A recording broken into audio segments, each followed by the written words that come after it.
তো তোমার ছেলের বিয়ের ব্যাপারে তুমি তো আমার কাছে কিছু জানতে আসোনি নিশ্চয়। না না, আমি আমার ছেলের বিয়ের ব্যাপারে তোমার কাছে আমি কিছু জানতে চাইছি না। আমি বলেছি আমার ছেলের বিয়ে সামনে, তাই কয়েকটা বিষয়ে আমার একটু জানার আছে। আমার ছেলের বিয়ে, সেই বিয়েতে আমার ছেলে তার কাকাকে পাবে না পাবে না সেটা একটু বলো তো। তা আমি কি ওর কাকার গার্জেন, যে কথাগুলো তুমি আমাকে জিজ্ঞেস করছো? কি ব্যাপার অনন্যা বৌদি, মানে বুঝতে পারছি না। বাড়িতে এসে হঠাৎ আমার বৌদি ভাইয়ের ওপর চড়া হলে কেন? না না, আমি বুঝতে পারছি না তো। আমার ছেলের ওর বাবা মায়ের পরে প্রধান অভিভাবক হচ্ছে ওর কাকা। সে কাকাই যদি সারাক্ষণ কোর্ট কেস নিয়ে ব্যস্ত থাকে কিংবা কমলিনীর সঙ্গে এদিক ওদিক ঘুরে বেড়াতে থাকে, মানে ওই প্রি হানিমুন যাকে বলে আর কি,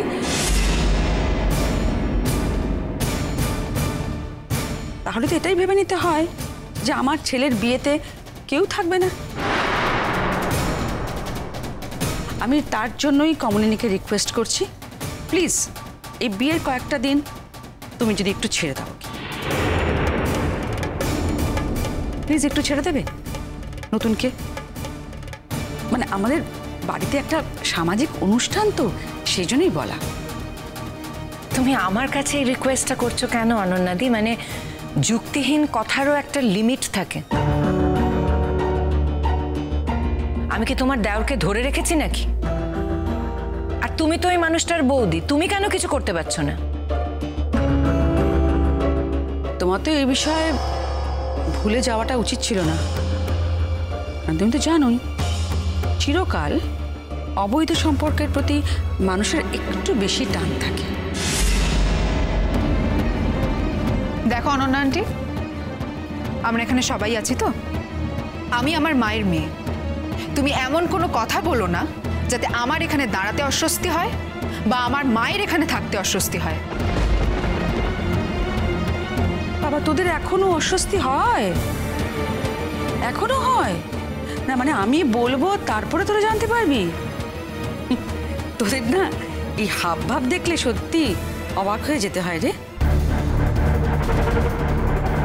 আচ্ছা, তোরা তো সবই জানিস, এই যে নতুন কাকুর সঙ্গে তোর মা রাত কাটিয়ে আসছে বিভিন্ন জায়গায়, জানিস না?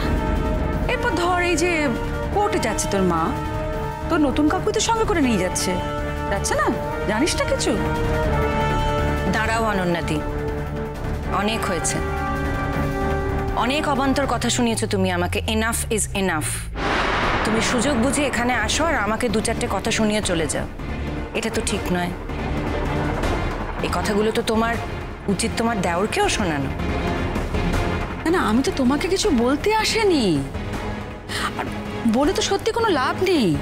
কারোর কোনো লাভ হয়েছে তোমাকে বলে? তুমি বলো তো।